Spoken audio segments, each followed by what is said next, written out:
Hey guys, AirT's here, Air for short. Today I'm going to do something really special. I'm going to open a Light and Darkness scroll.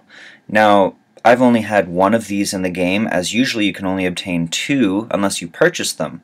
But they've added these as some sort of special awards as well as monthly awards, so that's really awesome on the part of Com2Us because nobody really gets these. And so I'm going to open mine, and I'm going to hope for 5-star as everybody else does. So, here we go. 5, 6, 7, 8, summon. Okay, it's a 3-star. And we've got the Light Imp Champion, it looks. So this is a defense type monster, and his skills are Spear Charge. Charge towards the enemy with a spear, increases your attack power for 2 turns if you get a critical hit. So that's great. Critical hits give him a attack bonus. Defensive Formation takes a defensive stance, recovering 20% HP and counterattacking for 2 turns. Awesome, so he heals and he counterattacks for 2 turns. Yeah, alright. And then Shining Spear attacks the enemy and recovers by 30% of the inflicted damage. Gets another turn immediately if your HP is full after the attack.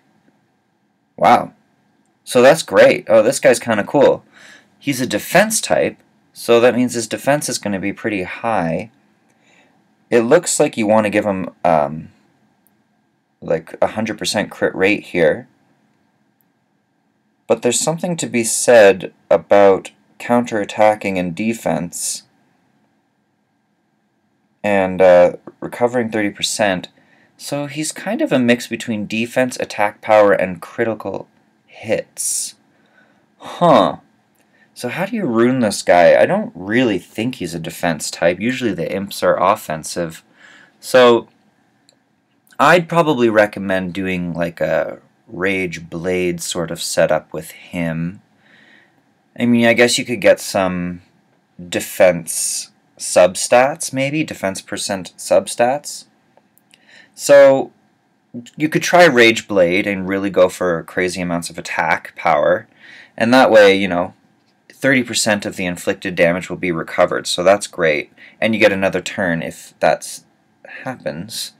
And then Defensive Formation is counterattacking, so the only thing that will help you with this is defense, because when they attack you, you're going to counterattack.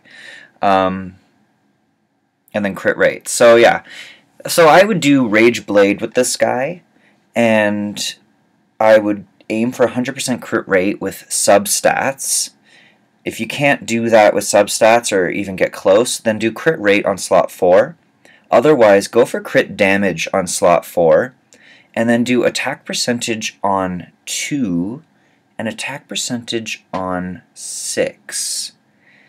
He doesn't have anything for accuracy. He doesn't leave any debuffs or anything. So accuracy is quite useless for this guy. So don't even worry about focus runes, and try to avoid accuracy substats unless the rune has really great other stats for this monster. Defense substats would be really good as well, because he's already a defense type monster, so increasing his defense is going to really help him out. And when you use your counterattack ability, that's really going to help. So let's take a look at what happens when he is awakened. Sometimes. So his critical rate increases by 15%, so that's really awesome. Yeah, I definitely suggest Rage Blade with this guy, and then you can probably rely mostly on crit rate substats to get really high. And then you can definitely do the crit damage on slot 4. Yeah. And you could potentially pass not giving him blade runes. You could maybe give him guard runes just to give him that extra defense if you want. That's if you've got really good crit rate substats.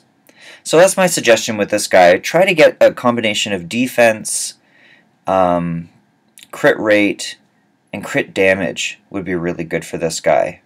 Try to get 100% crit rate, and he'll probably do pretty well for you. So hopefully this has been helpful, and until next time, peace.